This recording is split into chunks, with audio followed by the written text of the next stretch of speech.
এক একটা washroom bank ডাকাত কামালের নামে কইরা দিতে হবে। শেখ রাসেল টয়লেট, শেখ জামাল টয়লেট, আরো যত শেখ আছে সেটি ভাঙা ফেলতে হবে।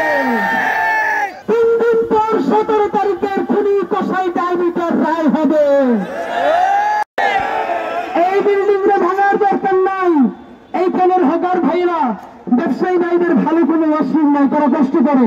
এই পুরো রাস্তা বিল্ডিং রে ওয়াশরুম বানিয়ে দিতে হবে।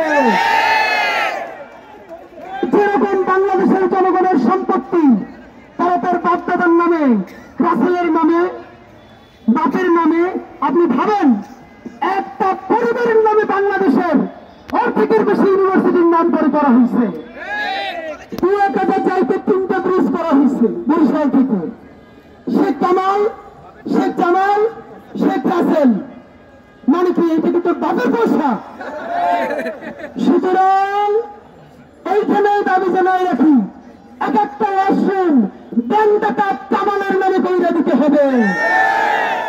শেখ রাসেল টয়লেট, শেখ জামাল টয়লেট, আরো যত শেখ আছে সেটি ভাঙা ফেলতে হবে।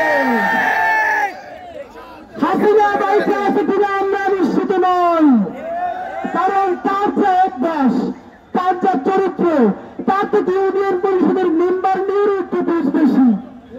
সংসদে অনেক ব্যাপার থাকে যেটি ইউনিয়ন পরিষদের মেম্বার নিয়ে অনেক সময় রেসপন্স করবে না। হাসিনা লাভ দিয়ে পড়লে মহিলাদের মতো বস্তির মহিলাদের মতো ঝগড়া করতো। বস্তিগতভাবে খারাপের থেকে না, এটা তাদের আর্থিক সমস্যা।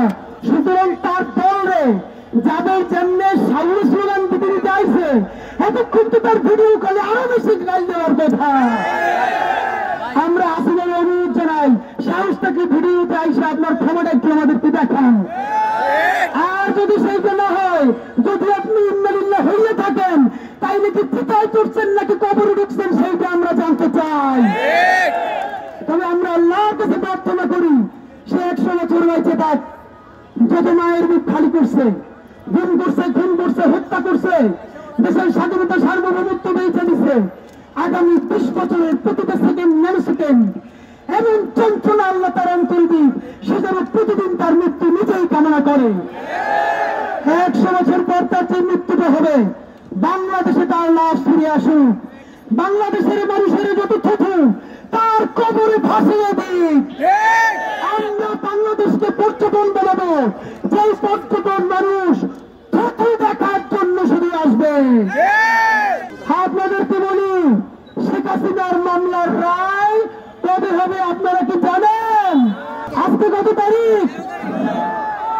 13 তারিখ, 14, 15, 16, 3 দিন পর 17 তারিখের খুনি কসাই ডায়মিটার রায় হবে। আমরা আর একটা শাহবাগের কসাই খুলে খুলতে চাই না। এই জন্য আমরা বলেছি আমরা বিচার চাই, ফাঁসি চাই না।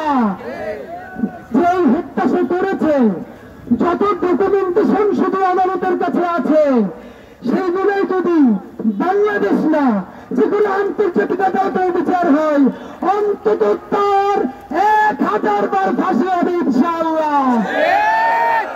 তবুও আমরা হাসিনাকে বলি, এই আদালত কিন্তু ইংলিশ সরকার এসে বানায় নাই। আপনি যেরকম বলেন এই দেশ আপনার বাপি বানাইছে, এই আর আন্তর্জাতিক অপরাধ ট্রাইব্যুনাল আপনি বানাইছেন।